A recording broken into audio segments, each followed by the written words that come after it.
स्वागत है आप सभी लोगों का करंट अफेयर एवं स्टैटिक जीके के इस महासंग्राम मोस्ट इम्पॉर्टेंट एमसीक्यू श्रृंखला में। ये सीरीज जो हम लोग चला रहे हैं बिल्कुल अनोखा और सबसे बेहतर सीरीज है यूट्यूब पर।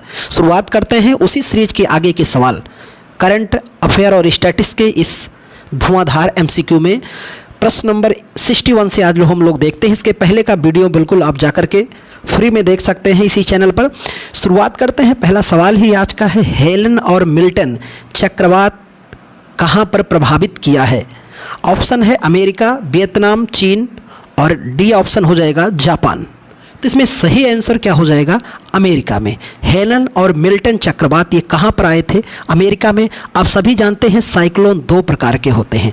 साइक्लोन यानी चक्रवात जो होते हैं कितने प्रकार के होते हैं? दो प्रकार के होते हैं। एक तो हम लोग गर्मी वाले चक्रवात जो आते हैं उनको हम लोग कहते हैं उष्णकटिबंधीय चक्रवात। कैसे चक्रवात हैं? उष्णकटिबंधीय चक्रवात।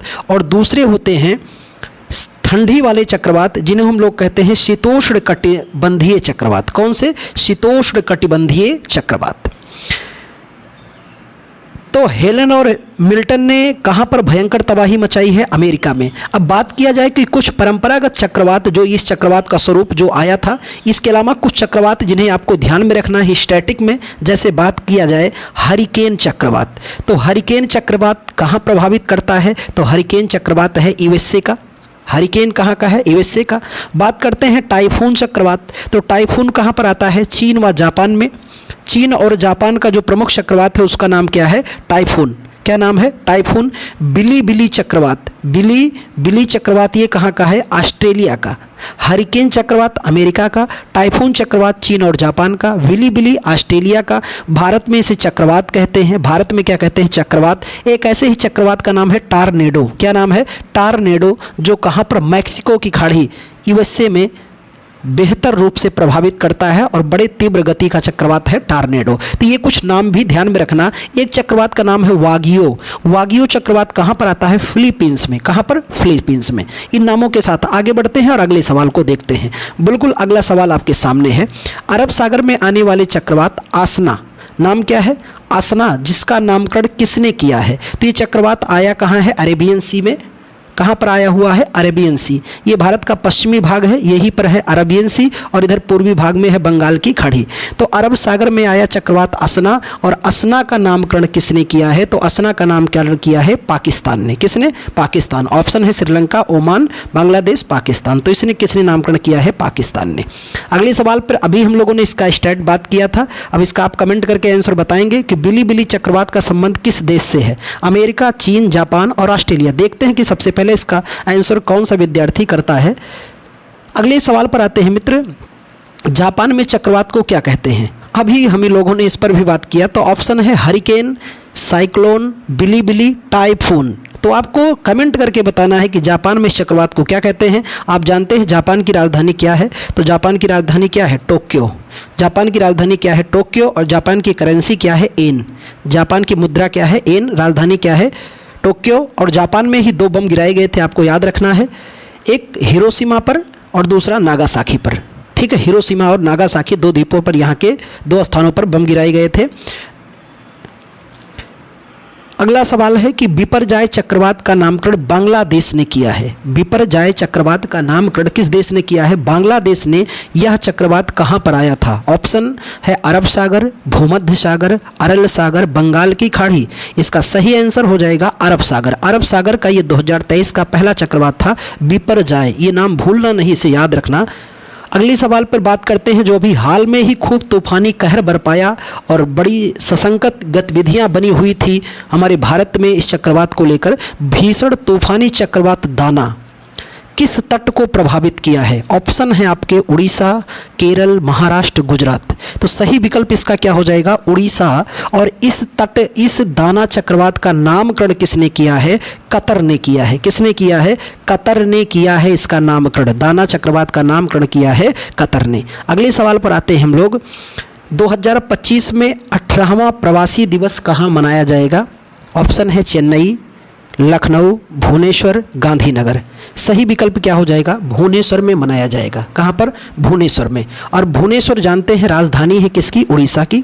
यहीं पर भारत का पहला राइस एटीएम भी लगाया गया है। तो भारत का पहला राइस एटीएम कहाँ लगाया गया है? भुवनेश्वर में। और भारत की पहली चेस एकेडमी कहाँ खोली जाएगी? तो भारत की पहली चेस एकेडमी भी खोली जाएगी कहाँ पर? भुवनेश्वर में। और भारत का पहला फायर पार्क कहाँ पर है? तो भारत का पहला फायर पार्क भी कहाँ पर है? भुवनेश्वर में। और भुवनेश्वर राजधानी है किसकी? उड़ीसा की। अगले सवाल पर आते हैं मित्र कि प्रत्येक वर्ष किस तारीख को प्रवासी भारतीय दिवस मनाया जाता है? 9 जनवरी को, 24 जनवरी को, 15 जनवरी को, 5 जनवरी को।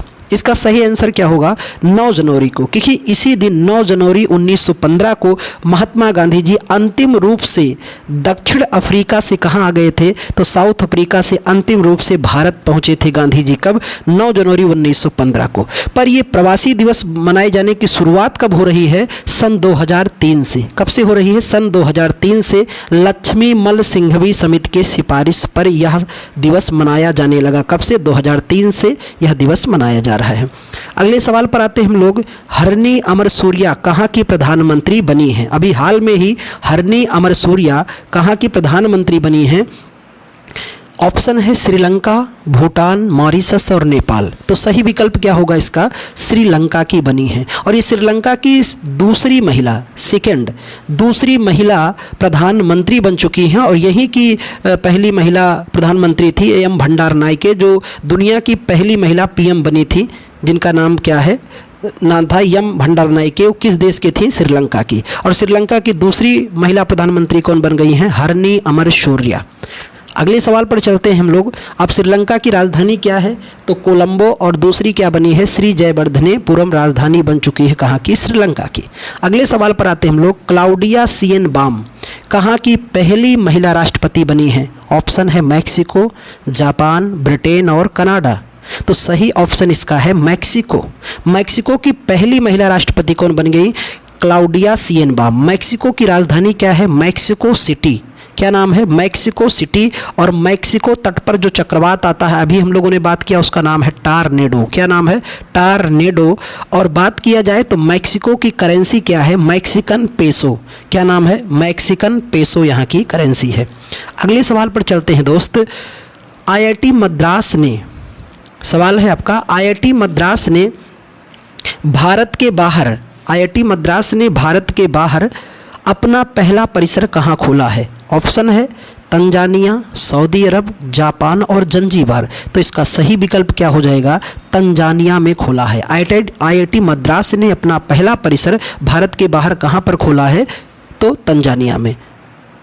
किस आईआईटी ने अबू धाबी में अपना पहला परिसर का उद्घाटन किया? IIT Delhi, IIT Madras, IIT Indore, IIT Bombay. तो सही ऑप्शन क्या हो जाएगा? आईआईटी दिल्ली ने अबू धाबी में अपना पहला परिसर खोला है। तो भारत के 2 आईआईटी हो चुके हैं जो भारत से बाहर अपना ब्रांच स्थापित कर चुके हैं। एक तो नाम है आईआईटी मद्रास और दूसरा नाम है आईआईटी दिल्ली। ये दोनों आईआईटीएन अपनी शाखा भारत से बाहर पहुंचा चुके हैं। आईआईटी मद्रास और आईआईटी दिल्ली, ये दोनों नाम आपको याद रखना होगा। अगले सवाल पर चलते हैं हम लोग कि निम्नलिखित में से भारत का पहला स्टील प्लांट कहाँ लगाया गया था? बहुत ही स्टैटिक सवाल है और बहुत बेहतर सवाल है। जमशेदपुर, गांधीनगर, रांची और पोर्ट ब्लेयर। सही सवाल क्या हो जाएगा? जमशेदपुर में 1907 में सबसे पहले भारत का स्टील इस्पात प्लांट लगाया गया था। जमशेदजी टाटा के सहयोग से यह प्लांट स्थापित किया गया था। अगले सवाल पर आते हैं हम लोग। इनमें से किसे स्टील मैन ऑफ इंडिया के नाम से जानते हैं? ऑप्शन है जमशेदजी ईरानी, Ratan Tata, Rajendra Kumar, Praveen Jindal.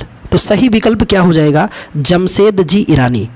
Steel man of India किसे कहते हैं? जमशेदजी ईरानी कहते हैं। और मुझे कमेंट करके आप बताओ कि वाटरमैन ऑफ इंडिया किसे कहते हैं? एक ये क्वेश्चन। और दूसरा क्वेश्चन आपके लिए है, मैं चेक करना चाहता हूं कि आपकी जानकारी क्या है। तो ये एक बताना है आपको वाटरमैन ऑफ इंडिया, दूसरा आपको बताना है टाइगर मैन ऑफ इंडिया किसे कहा जाता है। ये दोनों सवाल का आप कमेंट करके उत्तर बताएं। प्रश्न नंबर 75 पे आते हैं। दिए गए विकल्प में गलत सुमेल की पहचान कीजिए। सबसे मोस्ट इंपॉर्टेंट सवाल है मेरे दोस्त, ये सवाल अक्सर हर आयोग इसको पूछता है।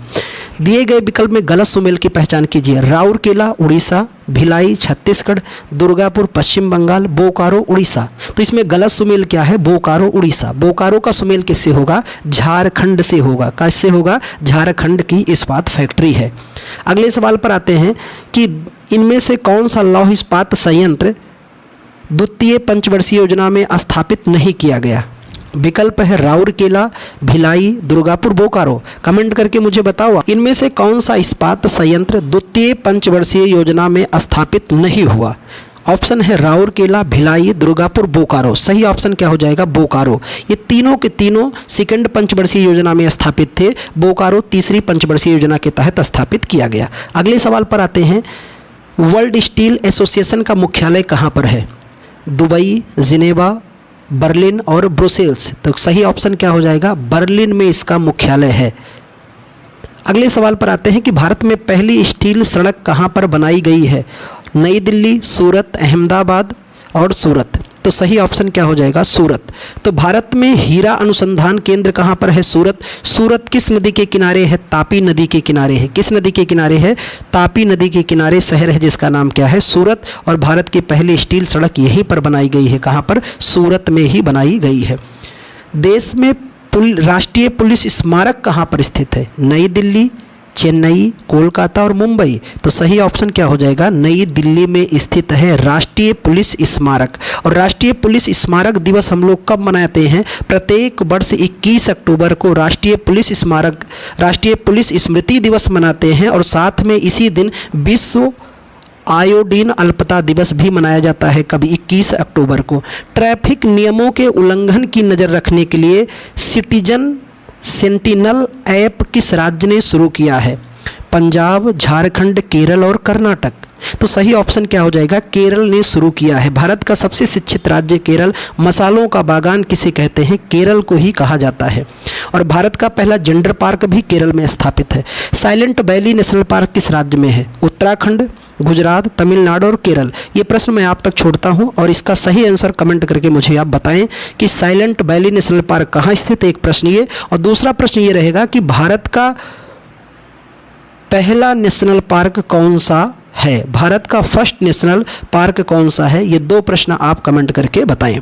अगले सवाल पर आते हैं दोस्त कि दिए गए विकल्प में किस राज्य का शास्त्रीय नृत्य कथकली और मोहिनी अट्टम है? केरल, तमिलनाडु, कर्नाटक और उत्तर प्रदेश। सही ऑप्शन हो जाएगा केरल का। कहाँ का है? केरल का यह प्रसिद्ध डांस है। सवाल है, वर्ल्ड फोटो प्रेस अवार्ड 2024 से किसे सम्मानित किया गया? मोहम्मद सलीम, मोहम्मद यूसुफ, इरफान और शंकर। तो सही ऑप्शन क्या हो जाएगा? मोहम्मद सलीम को यह पुरस्कार दिया गया है। 2024 का पंडित लच्छू महाराज पुरस्कार किसे दिया गया? पंडित राजेंद्र गंगानाई, पंडित हरि कुमार, पंडित सुरेश नायक और जाकिर हुसैन। सही ऑप्शन इनका है बिल्कुल ए नंबर, पंडित राजेंद्र गंगानाई साहब को यह पुरस्कार दिया गया है। अगले सवाल पे आते हैं, अंतर्राष्ट्रीय बुकर पुरस्कार 2024 के प्रसिद्ध उपन्यास कैरोज के लिए पुरस्कार दिया गया है किसे? जेनी एपरनबेक, John Sikandar, Adam Michael, Rose अप जॉनसन। सही नाम क्या होगा? जेनी एपरनेक को दिया गया है 2024 के लिए अंतर्राष्ट्रीय बुकर पुरस्कार। सैन्य खुफिया शहीदों को समर्पित सतर्क पार्क का उद्घाटन कहाँ किया गया है? पुणे में, पटना में, भुवनेश्वर में, लखनऊ में। सही आंसर हो जाएगा पुणे में। पुणे कहाँ पर है? महाराष्ट्र में। और पुणे में ही यहाँ ध्यान में रखना है कि महाराष्ट्र का पहला संविधान पार्क कहाँ बना है? तो महाराष्ट्र का पहला संविधान पार्क भी पुणे में बना है। सतर्क पार्क भी कहाँ बना? पुणे में बना। लेकिन अगर पूछा जाए कि भारत का पहला संविधान पार्क कहाँ बना, तो ये जयपुर में बना। कहाँ पर बना? जयपुर में बना। ये भी ध्यान में रखना है। आते हैं अगले सवाल पे, टाटा ट्रस्ट के नया अध्यक्ष किन्हें बनाया गया है? न्यूल टाटा, रतन टाटा, साइरस पूनावाला, जिम्मी टाटा। सही ऑप्शन क्या हो जाएगा? न्यूल टाटा को टाटा ट्रस्ट का नया अध्यक्ष बना दिया गया। राष्ट्रीय महिला आयोग की नई अध्यक्षा कौन बनी है? रेखा शर्मा, विजय किशोर, ममता शर्मा, आनंदीबेन। सही नाम क्या है? विजया किशोर रहाटकर को महिला आयोग का नया अध्यक्ष बनाया गया है। आज का सेकेंड लास्ट प्रश्न आते हैं मित्र, भारत का नवीनतम बंदरगाह इंटरनेशनल कंटेनर शिपमेंट पोर्ट कहाँ स्थापित किया जाएगा? ग्रेट निकोबार, मुंबई, कर्नाटक और गुजरात। सही ऑप्शन क्या हो जाएगा? ग्रेट निकोबार में स्थापित किया जाएगा। और आप जानते हैं ग्रेट निकोबार कहाँ है? अंडमान निकोबार में। अंडमान निकोबार की राजधानी क्या थी? Port Blair. अभी उसका नाम बदल कर क्या कर दिया गया? श्री विजयपुरम कर दिया गया है। क्या कर दिया गया है? श्री विजयपुरम कर दिया गया है। आज का आखिरी सवाल और सबसे बेहतर सवाल आपके लिए, देश का 13वां बड़ा बंदरगाह कहाँ स्थापित किया गया? अंडमान निकोबार द्वीप समूह, मुंबई, आंध्र प्रदेश, तमिलनाडु। सही ऑप्शन क्या हो जाएगा? अंडमान निकोबार। आप जानते हैं भारत का सबसे बड़ा बंदरगाह कौन है? मुंबई। बंदरगाह या पोर्ट की अगर मैं बात थोड़ी सी आपको यहाँ पर जिक्र करके बताना चाहता हूँ कि बंदरगाह दो स्वरूप में होते हैं। भारत में जो बड़े बंदरगाह हैं वो कुल 13 हैं। तो भारत में जो बंदरगाह हैं और जो बड़े बंदरगाह हैं, तो बड़े बंदरगाहों की संख्या कितनी हो गई? 13। और छोटे बंदरगाहों की संख्या लगभग 200 से अधिक है। बड़े बंदरगाहों पे नियम और कानून कौन बनाता है? केंद्र सरकार बनाती है। कौन बनाती है? केंद्र सरकार। और ये मेरे दोस्त संघ सूची का विषय होता है। किस सूची का? संघ। लेकिन छोटे बंदरगाहों पर नियम कानून कौन बनाता है? तो छोटे बंदरगाहों पर नियम कानून बनाता है केंद्र भी बनाता है, सेंट्रल गवर्नमेंट, और स्टेट भी बनाता है। और जब दोनों नियम कानून बनाते हैं तो किस सूची का विषय हो जाता है? समवर्ती सूची का विषय हो जाता है। ये सेशन आपको कैसा लगा कमेंट करके बताएं। अगले सेशन में पुनः मिलते हैं, तब तक के लिए धन्यवाद।